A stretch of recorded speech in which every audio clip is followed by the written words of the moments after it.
Well, good afternoon, everyone, and a very warm welcome to the 15th Annual Information Security Summit 2020, brought to you by NASSCOM DSCI. The event technology partner is Infosys Meridian, and we hope that all of our delegates are healthy and keeping safe during these difficult times of COVID. And I'd also like to tell you that this is the first ever virtual edition of AISS, where we are bringing diverse themes, sub-themes, topics and subtopics, multiple tracks, varied session formats, and a plethora of activities and experiences that will make up for a rich 3-day engagement and learning for all of our delegates. To begin with, we are going to start with our inaugural session. We already have with us our esteemed guests who have joined us on this platform. Let me introduce you very quickly to, first of all, Ms. Rama Vedashree. She is the CEO of DSCI. And we also have with us Mr. Rajendra Pawar, Chairman of DSCI, also Chairman and co-founder NIIT Group and founder NIIT University. And as a very special guest on our inaugural session for AISS 2020, we have with us Dr. Rajendra Kumar, Additional Secretary, Ministry of Electronics and IT, Government of India. And in his current capacity, he is leading the policy formulation and implementation of various schemes under the Digital India, e-governance, electronics manufacturing, data protection, and cybersecurity domains in the country. So welcome to all of our esteemed dignitaries here. And without any further ado, I am going to first of all request Ms. Rama Vedashree to kindly address our delegates. Thank you, Samruddhi. Good afternoon to all of you. I understand there are more than 1,200 delegates who have logged in online for this session. First of all, I would like to thank the Infosys Meridian team who have enabled this virtual platform for us to be able to move our 15th edition of Annual Information Security Summit onto a virtual platform. And I welcome all of you all, particularly Dr. Rajendra Kumar and Mr. Rajendra Pawar, and all the delegates and speakers who are joining us at AISS, not only from Team DSCI, but also teams of 3 institutions which have been established by DSCI now. The team from the Hyderabad the Cybersecurity Center of Excellence, the team from CCITR in Bangalore, and of course this team from the National Center of Excellence, all of us from the larger DSCI family, extend a warm welcome to each one of you. Just to give a quick snapshot of AISS, all of you all have the speakers, industry leaders, practitioners, privacy communities, government, user organizations have supported us over the last 15 years. So when we were planning post-COVID and the lockdown for AISS, our team, the DSCI team plus the core AISS team led by my colleague Vinayak Godse, we said we are not going to scale it down, we are only going to scale it up given the power of the technology, the way we can bring speakers and delegates from all over. So we've actually scaled up AISS even further. We are hosting more than 235 speakers who are all senior leaders from the industry from across various geographies and in India, and several privacy and security experts. I'm given to understand as of today morning, there are 3,200 delegates who have registered, and of course, they'll be joining various sessions. And we have more than 45 plus parallel sessions and several keynotes. A conference of this scale with the diversity of teams that my team puts together is not possible without extensive support from subject matter experts and security and privacy leaders from across industry verticals, and of course also from government. And what is it that you can expect in the next 3 days? Starting today, we start in the morning at 11. But actually, we also, as usual, we have a day 0 of AISS. Yesterday, which was like a day 0, we had a very large security education research innovation conference where we had professors from more than 12 premier academic institutions and industry researchers and from public sector research labs, DRDO and others who have also participated. And we hosted yesterday also a Connect for Security, where we connect security startups with CISOs and CIOs from user organizations and from the technology industry, so that we start promoting the security startup ecosystem. We also partnered with Future Skills and Nalcon yesterday in a very unique format. It happened till about 9:30 p.m. to 10:30 p.m. we had a resume and a career clinic where experts from the security industry and the technology industry guided young professionals, young students on how to build a resume and what can they expect by taking up a career in security. So it's not just today. And over the next few days, next 2 days and today, apart from several plenary sessions, fireside chats, we are also hosting a forensics sub-summit, as we call it, and a forensics Pathshala, which is like a deep dive in the area of forensics, which our team from CCITR is hosting. And as usual, every year, we do several sectoral meets. Today, early morning, we had a sectoral meet of CISOs from oil and gas and utilities. And we are also hosting on the last day DSCI Excellence Awards, where several cybersecurity warriors or leaders are going to be recognized. And tomorrow evening, there is a very interesting format where we have about 7 startups who are going to pitch live to be recognized as the most innovative product of the year. This is what you can expect in AISS. The support from industry partners to be able to host this, there's a whole diversity of industry members who have come on board as sponsors and partners for various programs. They're doing a lot of deep dive workshops. Several of the themes and the rich content we do, it's not just the core team of DSCI. The subject matter expertise of cybersecurity comes from our industry members, and we've been able to host. This year particularly, what is extremely satisfying for us is that several vertical user associations, particularly from the small and medium business, healthcare, they've all partnered with us, and several of their technology teams and IT teams are actually joining us as delegates in this conference, and also some of them as speakers. And the variety of speakers, this is just a sample of speakers. We have very young professionals, including in security and privacy, to extremely senior leaders and dignitaries from government and large user enterprises coming to us, whom we are hosting today and the next 2 days. Some of the initiatives, I'll just do a quick roundup. I talked about the DSCI Innovation Box. This is what you can expect. I think Innovation Box is happening tomorrow, and awards, of course, will conclude. The winners have already been selected by 3 esteemed juries for law enforcement, products, and corporate. They'll be, I urge all of you all to join us so that we can understand who the winners are and celebrate some of the cyber frontline warriors that we have in the country.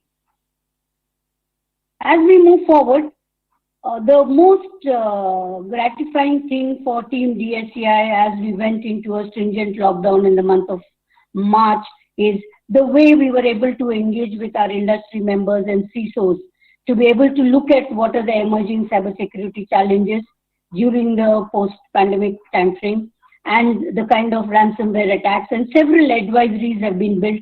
While there is a core technical team from DSCI, it's actually a lot of subject matter expertise from the CISOs and the security technology industry and our startups and services companies, which actually contribute to us. And we believe we have actually stepped up our technical advisory publishings that we did, particularly between March to June timeframe, where most of the practitioners in security were dealing with a lot of challenges to be able to move work at an unprecedented scale for work from home and deal with how do you deal with critical infrastructure, data centers, servicing global customers all over the world, servicing essential services in India. So several of these advisories we have reason to believe was of tremendous use to the security practitioners. Similarly, we moved in terms of the virtual engagements. While we would always love to have a lot of on-ground events, we were able to do a lot of webinars, a lot of membership advisory sessions, particularly with user organizations, because all of them had a lot of severe challenges that they were facing. So unless there was support from the security industry plus user organizations and CISO community and privacy communities that we engage with, this kind of engagement when the entire team was working from home and there were several personal, family, stress situations that the team was facing, I would express my deep gratitude and thanks to the entire professional communities from security and privacy who stood behind my team to be able to deliver these kind of sessions and be able to participate in that. Some of the regular work that we do, we had received a lot of feedback from our industry members and CISOs. While the very large enterprises are able to invest in threat intelligence, are able to, adopt security technology solutions and research from the best of the breed in the world. There is a need for DSCI as an organization coming up with regular threat intelligence and advisories. We had invested in this threat intelligence platform last year. It's beginning to scale up well. And compared to the regular technical advisories, there's a lot of advisories that the threat intelligence team, led by our technical team, which is publishing. What is interesting now is as the platform is maturing, we are seeing both user organizations and security providers collaborating with us to be able to enrich our feeds and come up with regular. That's why we are able to publish a lot more threat advisories, threat intelligence advisories at frequent intervals. So we are trying to scale up, and we continue to seek industry support to be able to scale up some of the advisories that we are publishing. And what is core to DSCI has always been research reports. Again, there are several themes. Particularly, I would like to call out one theme on digital payment frauds, because that's one menace that is really troubling whole of India, whether it is the financial services industry, whether it's government or citizens and common man. So that's a research report that we published, and on several themes. There's one more that I would like to particularly call out is on cross-border transfers, where we partnered with a think tank in Washington, D.C., came up with this framework. We presented this to MeitY and also to the Joint Parliamentary Committee, so that as our bill gets enacted, there is a framework where the two of the largest business partners, whether it's US and India, can have a framework for accountable data transfers. Also a services research report. Apart from this, there is a lot of policy advocacy due. Both NASSCOM and DSCI has had an opportunity and a privilege to be able to give our evidence to the Joint Parliamentary Committee and also make a submission to the Non-Personal Data Committee led by Chris Gopal Krishnan. And we will continue to do that advocacy. And of course, on the cybersecurity strategy, Honorable Prime Minister already announced it. We are continuing to engage with the National Cybersecurity Coordinator's Office team to give our inputs. We have reason to believe whenever this cybersecurity strategy comes up, it would really give an opportunity for both not only user organizations, but the services and the products. And we are keenly awaiting that, and we'll continue to engage with the industry. You're aware of this platform called TechSagar. This is again a very important strategic initiative that DSCI has taken up, because I think we never had a single cybersecurity technology repository where we can discover what is the competencies in India across academia, research, and startups and industry. So we have done, this platform was already live, but we are continuing to onboard new entities in academia and in industry to be able to come on board, and there's a regular publishing of reports that we are doing. So all I'm trying to update you all in inaugural is over the year, what is it that we are doing to be able to engage with various constituents of the industry, user enterprises and government and states. Cyber Siksha and the Digital Payments Abhiyan are two projects that are continuing, where we looked at digital payment awareness and women in security, where women from tier 2, tier 3 cities are being trained and being placed in the best of breed companies so that we improve the women workforce. We are partnered with Microsoft here. And for the Digital Payments Abhiyan, which is primarily for user awareness in Indian languages, we had partnered with Google and also the MeitY program. Since there's a huge privacy community which has already engaged with us, we've had these two flagship certifications. There's one TA update I would like to give. There were some constraints during the lockdown, whereas professionals want to get themselves trained and learn. We have moved these two certifications to a completely online mode to be able to service our privacy professional community so that they can take their certifications and advance their careers. So it's in a completely online mode. You don't really have to go to the centers or to a classroom to be able to do that. These are some of the updates, but a very big update that I would give, and I would like to thank Ministry of IT for placing their trust in DSCI to be able to conceptualize and envision a country-level national cybersecurity challenge, which has been in the works for the last 1 year. And just last week, with the support of a very esteemed jury led by Dr.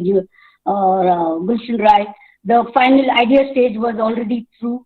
In the MVP stage, 6 startups plus another 1 startup which got a jury recognition has been recognized.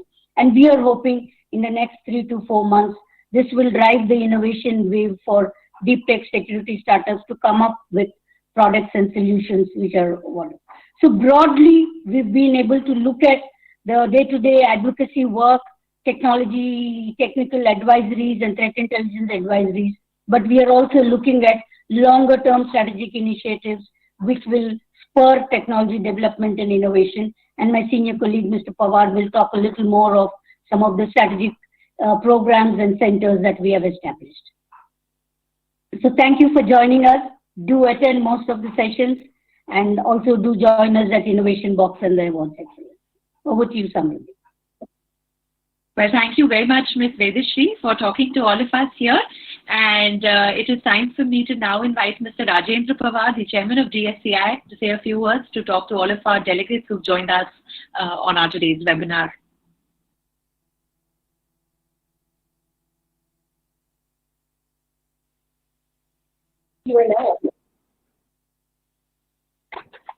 Good afternoon, friends, and a very hearty welcome to all of you to the AISS 2020.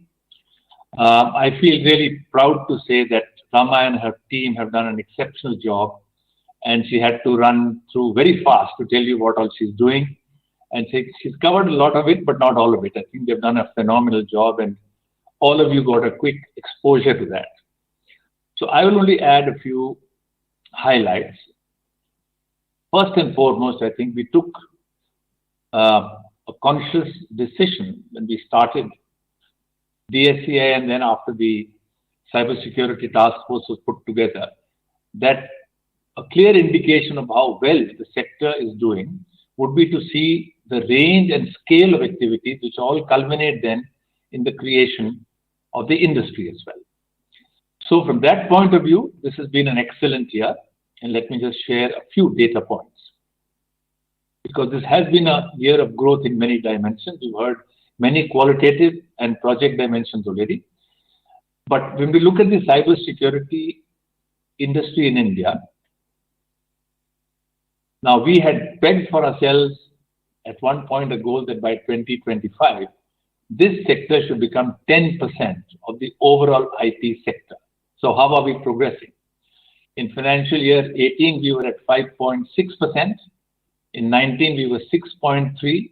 And last year, we've come to 7.1% of the IT services sector, which is the cybersecurity services. So we are on track to go up to 10 or beyond by 2025, 10% of the size of the IT industry. But within that, if you look at the IT products, software products, and the cybersecurity products, so the cybersecurity products as a percentage of all software products was 6.2% in 18, 9% in 19, and 11.3% in the last 1 year. So when you combine these two together, the products is a smaller part. This is a bigger driver also of the growth of the cybersecurity sector overall. So this is now the growth vis-a-vis the overall IT services industry. But let's see the growth year over year. So last year, the cybersecurity services section grew 19% over the previous year. And this year, FY20, which has got over last fiscal, we grew 21%. So that means it is almost double, more than double the size, the rate of growth of the IT services industry, well beyond double. Now within that, the products, the cybersecurity product sector, it grew in financial year 18, 54% over the previous year. And this year has grown 38%. So this component of the software products category, the cyber, is growing at 4x the size, at the speed or the pace of software products in India.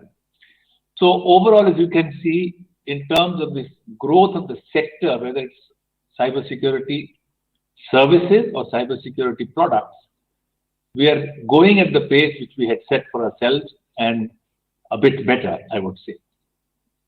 So that's the quantitative measure. So let me look at four important developments.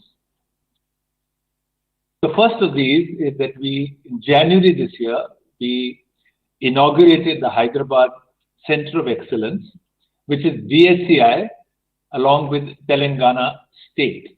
And the idea was to work with the state very closely and start building the cyber capacity in that, which becomes a role model then for all the other states to emulate. So this has started accelerating the cyber momentum in Telangana. And the interesting thing is, soon after we had inaugurated in January, then COVID happened.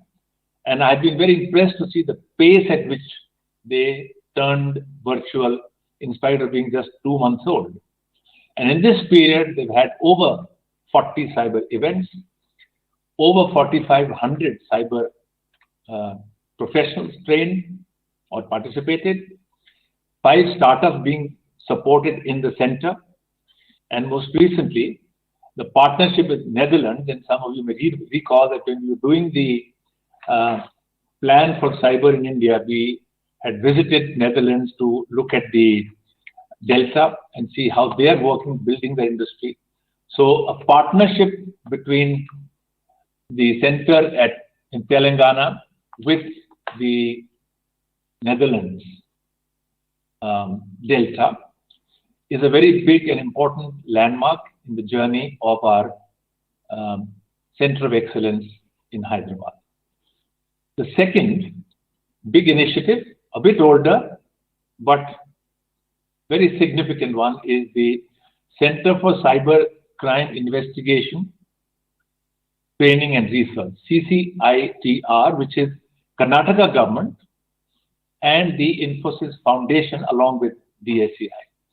Now, here, the focus of DSCI in the center is to look at the whole area of cyber forensics and to work with the government, with the judiciary, with the police, to help them understand the complexity of every case or complex cases that they handle. So capacity building in the domain of forensics.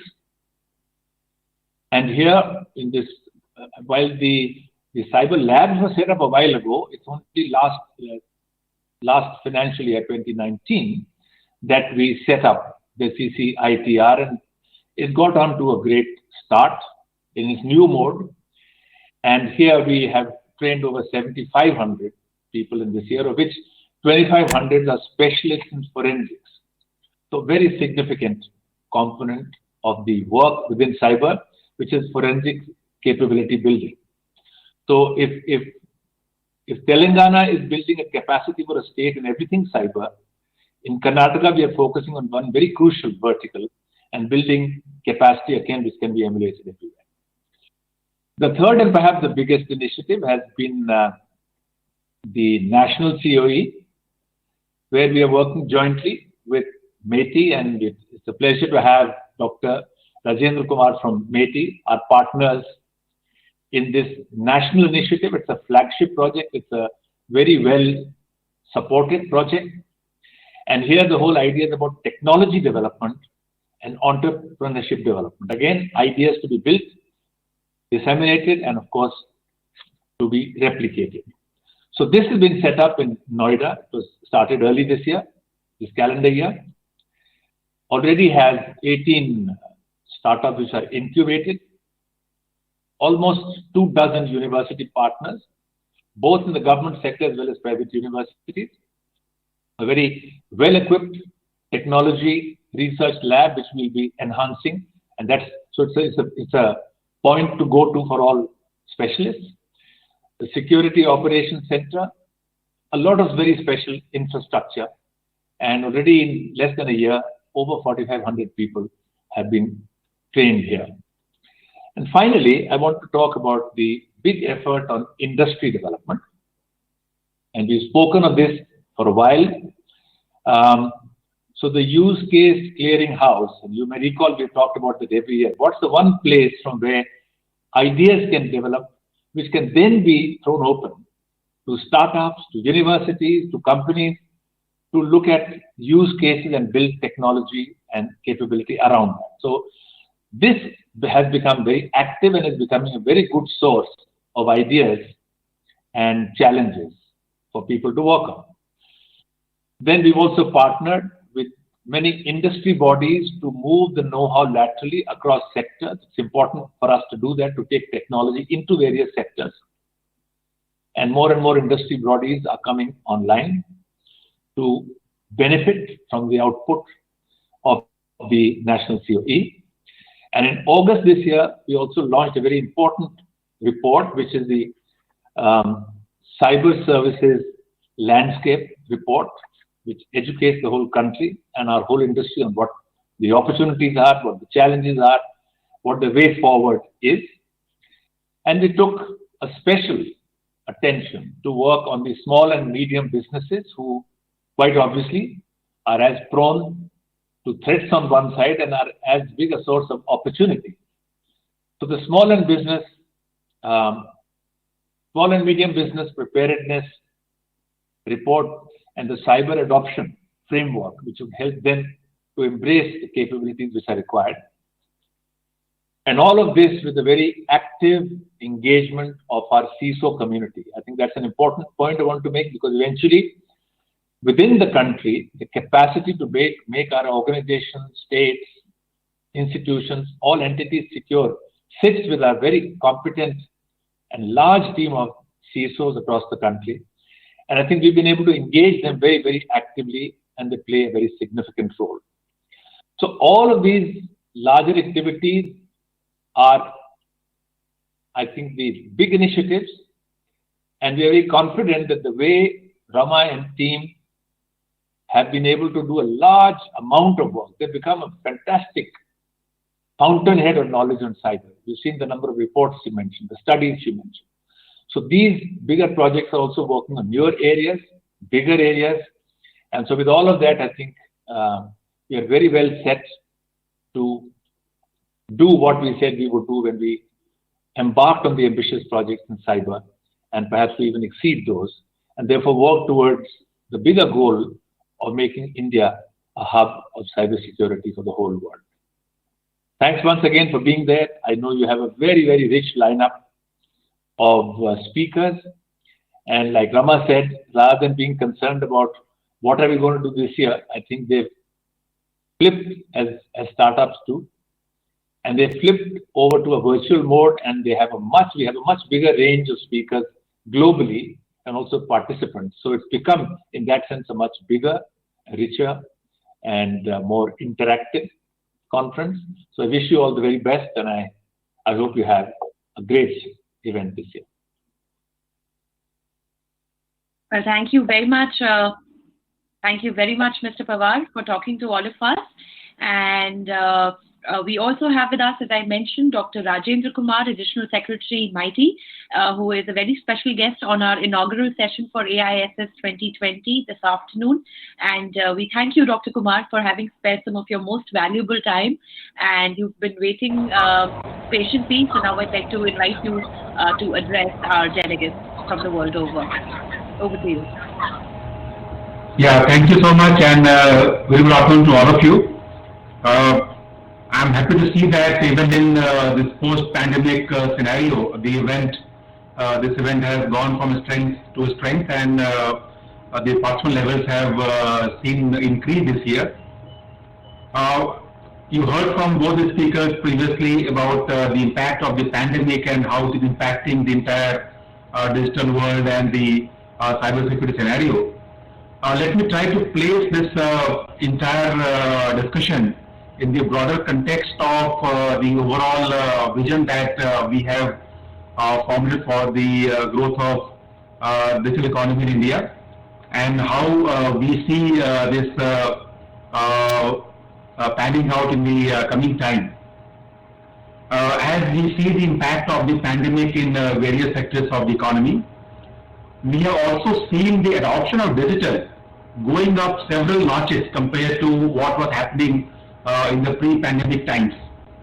So we have seen people adopting digital in innovative ways.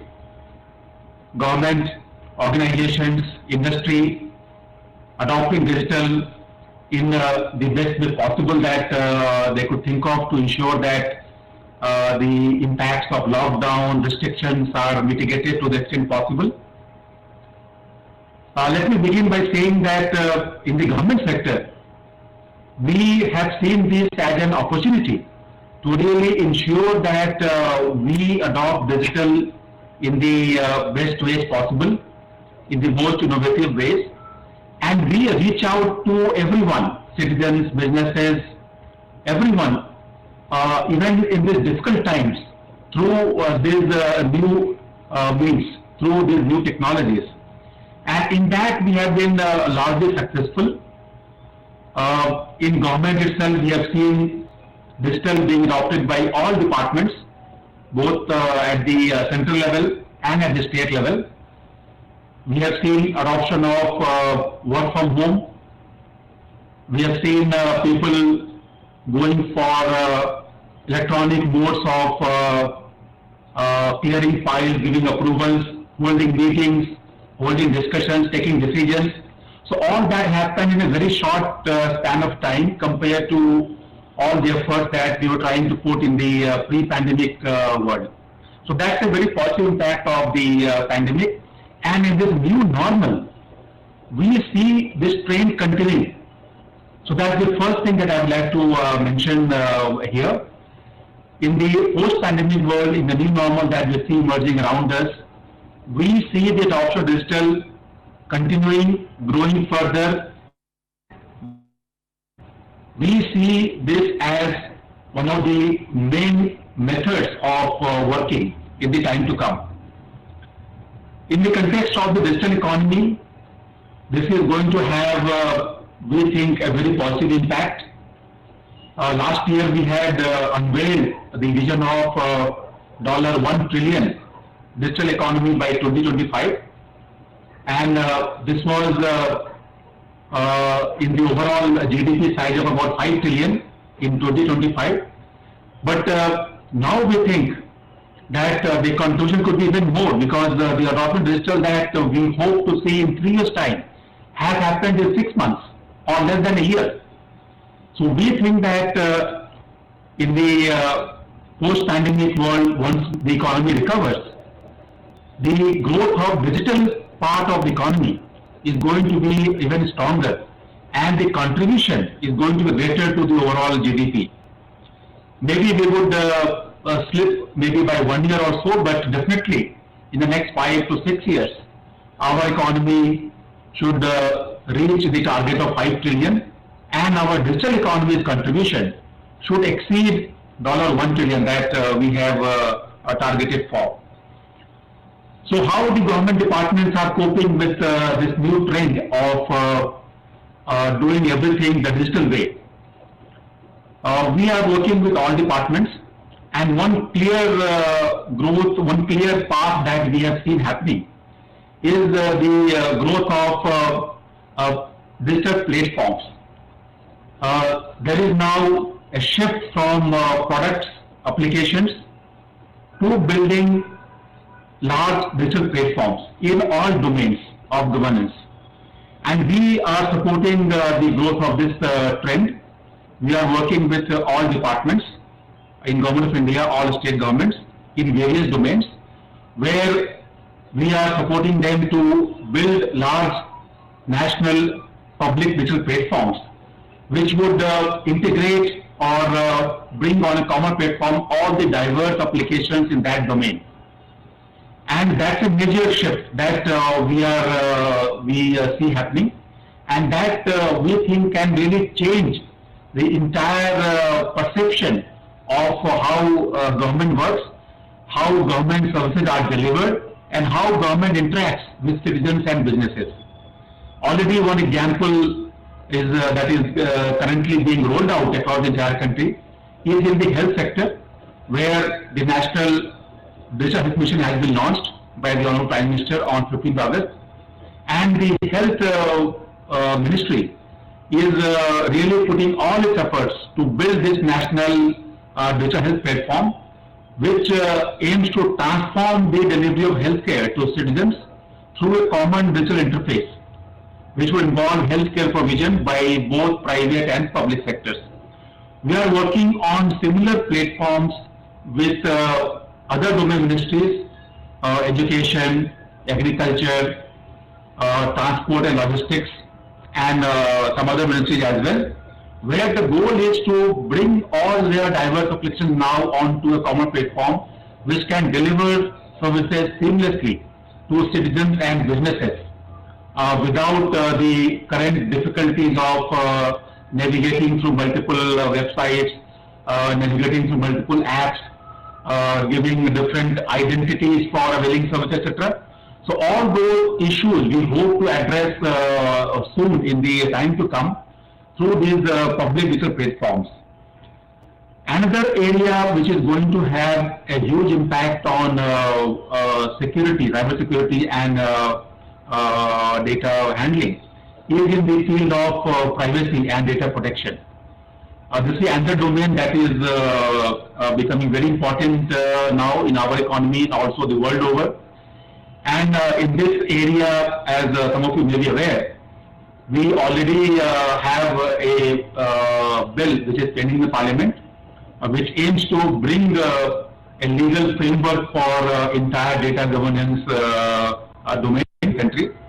With this bill coming into effect soon, I am sure that we would be able to provide a very robust legal framework for our IT businesses, for our IT industry, to handle data and ensure that personal data is dealt with responsibly by the industry. That would also help the Indian IT industry to get more business from abroad, grow further, because India would be seen as fulfilling the norms of what is called data adequacy. So adequacy norms will be fulfilled by this new legislation, and that we hope would bring much greater levels of recognition and much greater levels of activity in the Indian IT industry. Let me also mention that in the field of cybersecurity, MeitY is the